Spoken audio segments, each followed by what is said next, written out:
friends, I am back with another page of sketches to color for Inktober with these Ohuhu markers. I've been doing grayscale Ohuhu drawings all month for October, partly because I wanted to participate in Inktober, but I don't really have the patience for using ink right now, and I still wind up using fine liners on these, so I feel like that's okay. But I also really wanted to work in grayscale and to challenge myself to really learn more about alcohol markers, because up until this month I've used them like a handful of times to no great success, but that's okay because we're definitely improving, and I'm definitely finding myself be more comfortable with using them in general. I am interested to see, now that I'm getting really comfortable with the grayscale markers, I'm interested to see how my color choices are going to be, like how everything is going to go after this month is over and I am letting myself use regular colors again, because I usually work in digital and I'm famous for getting to the end of an illustration and not liking how it's turned out, or not being completely satisfied with the color palette and then playing around with the hue, saturation, value, little slider things, and playing with different layers and changing the colors. And obviously you can't do that with traditional. So I don't know how this is gonna go when I start drawing with regular colors again. It's okay right now because everything is sort of limited to these grayscale markers. That being said, I do have 53 of them, so they're not that limited, but I definitely have favorites. I don't like any of the cool grays, and I generally try to avoid them. So I am learning that about myself. Also, can we just take a moment to look and see how dark this is when I first put it down versus how light it is when it dries? Because this paper, wild. This is Ohuhu marker paper, and it has been such an interesting experience for me. So as someone that works almost exclusively in digital, up until recently, why am I playing with traditional art markers and art supplies? Well, to answer that question, I used to be a watercolor artist. Back in the day, I didn't do digital at all, and I exclusively painted. And I had some things go on in the past where I lost the ability to draw for a few years because I couldn't use my hands very well. And when I came back to drawing, once my hands had kind of healed a little bit, I found myself feeling very anxious about pulling out art supplies again. I felt like there was this extreme pressure to show up and make something amazing, and that, I had lost, or I had probably lost, all of my ability since I hadn't drawn for several years.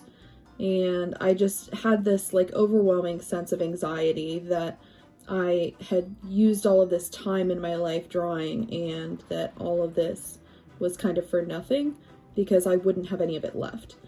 And when I finally stepped out of that mindset enough to try drawing again, it was digitally. And I think that I came to that choice because I didn't have to pull out lots of expensive art supplies that I own, really expensive paints, or pull out palettes and things and make a whole process and production out of it. And I was just able to sit down and play, and if something didn't work out, I could delete it really easily. Not that you can't just throw something away, but there was this sense of, oh, I can just erase this, and no one ever needs to know how bad it was because I can't draw anymore, and blah blah blah. So I started drawing again, and it didn't completely suck. So I started drawing more, and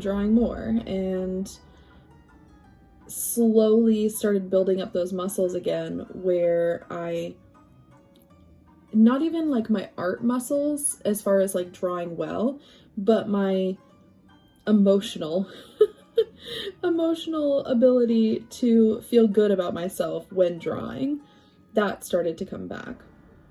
And I started doing commissions, digital commissions in July, and I had a couple of different people commission me, which was an amazing experience. One that I'd like to continue in the future, but I started to really feel that sense of confidence again.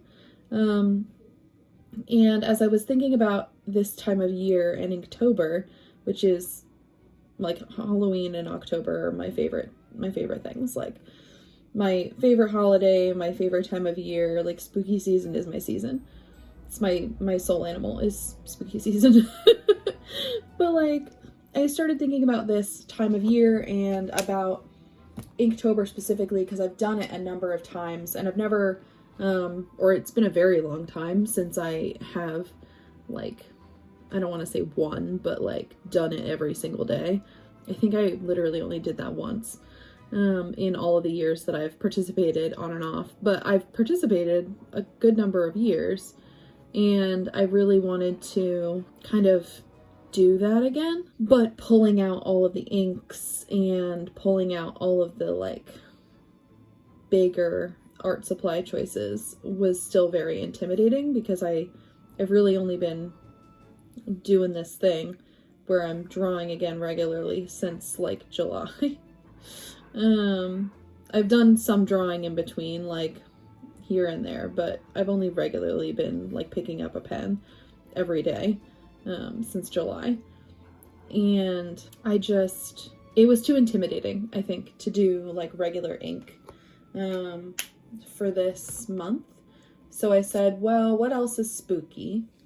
Grayscale. Doing things in black and white is always like almost automatically kind of spooky. I was like, okay, if I'm gonna work in grayscale and I'm not gonna use ink, what am I gonna do? And the answer was markers. Because there's something about using markers that I think like unlocks this like childlike wonder of just like, oh, I'm just coloring things in.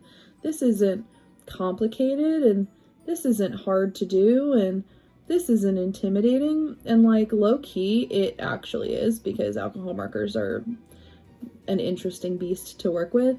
And also you're still drawing and you're still creating something and it's still intensely like, I don't know, intense. But like there's something about it that has less pressure, I think, at least for me, than pulling out like other types of traditional art supplies. And knowing that I wanted to come back to this and give it a shot, this was the least intimidating way for me to do that. So that's what we're doing.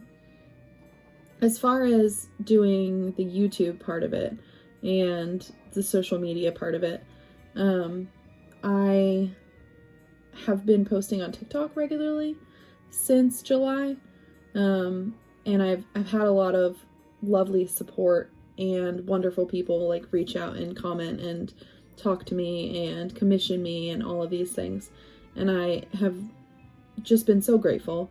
And back in the day when I could still draw all the time before everything, I used to make YouTube videos and I really enjoyed it.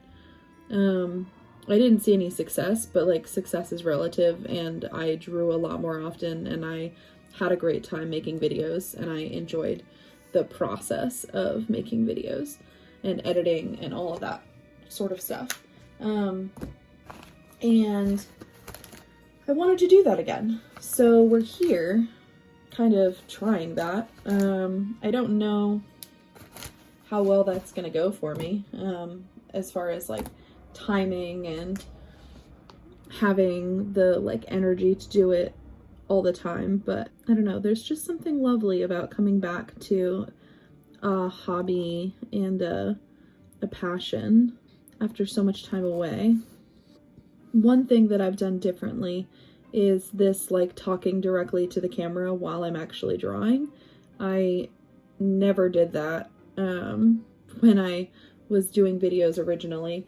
I would just draw everything and like listen to audiobooks and kind of vibe, and then would film a voiceover afterwards. And I may still do some of that going forward, just depending on how I'm feeling and my mental health. But for right now, I've been really enjoying listening to like process videos, and it's been very sort of inspiring to me.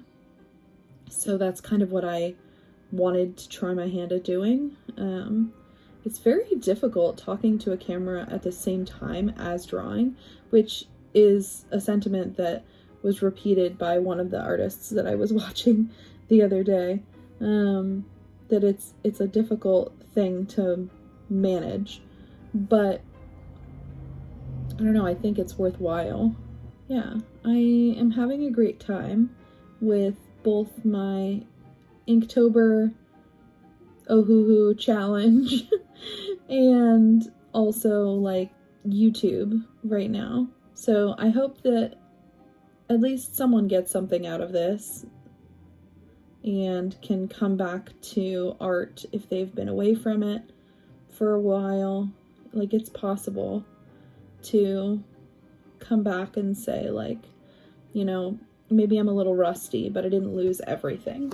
Like, not everything is gone. I think our bodies hang on to a little bit more than I realized as far as keeping all of this muscle memory and the techniques that you learn, that just some of it sticks around a little bit longer than I realized, which is a good thing.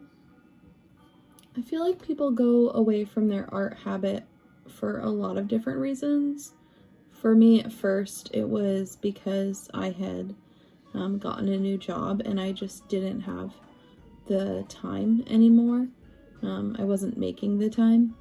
And then COVID happened, and I started to get into digital just a little bit. And then I got really sick and I couldn't draw at all. And then I'm still in that job, but I am just better about making time, I guess, now. Better about my priorities. But I don't know. I feel like there are all kinds of reasons, and it's not that uncommon for people to stop drawing for at least a little while at different points in their life. New jobs, new relationships, all kinds of things. Have you ever experienced that? Where you love this thing so much and then for one reason or another, it just falls out of your mind for a little while.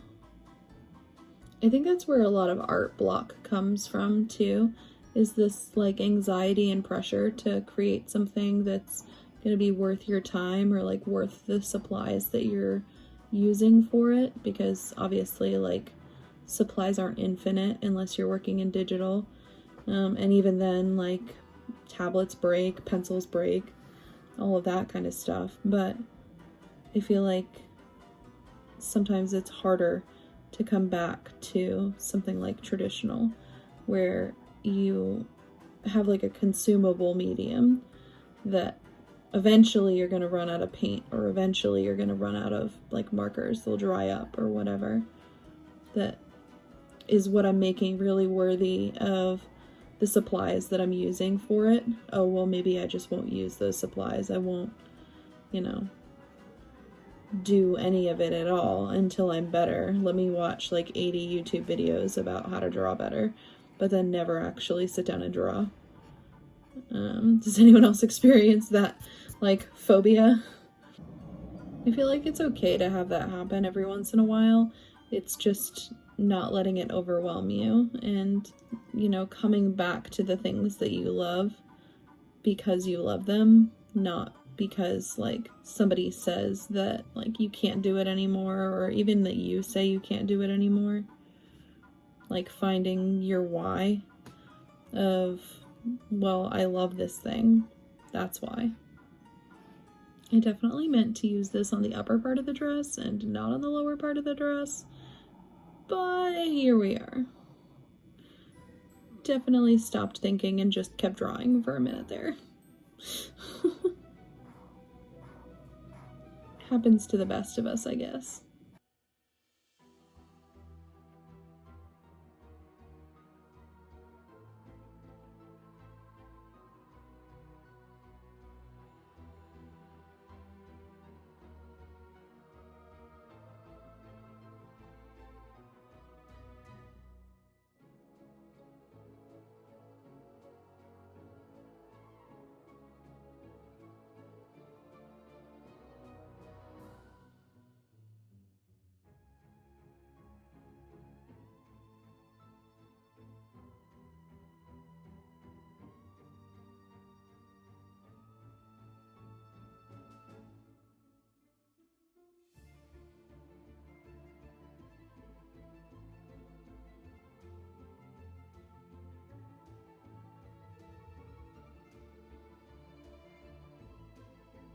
It's funny, the more I come back to art, like the more of these illustrations that I do for this challenge, the more comfortable I feel, which I guess isn't funny, it's just like normal, but it's funny to me that all I really needed to do to get over this like anxiety block that I had about drawing was to start drawing. Like, damn. Could have done this sooner. But I guess that's the reality of it, is we don't really know how things are going to go until we start, and then hindsight is 2020, so in hindsight, 2020 would have been a great time to be practicing drawing, at least traditionally, because everybody was at home, but here we are. I should have been making videos. That would have been ideal. Instead, I read a lot of fan fiction. I did actually work during COVID, but just at a reduced like rate. But I also just read a lot of fan fiction. So here we are.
If you stuck with me this long, I just want to say thank you for hanging out today. I will be back with another couple of videos later this week. If hanging out and drawing things is your style, please consider subscribing, because I'm going to be doing this a little more regularly, I think. And otherwise, I'll see you in the next one. Thank you. Bye.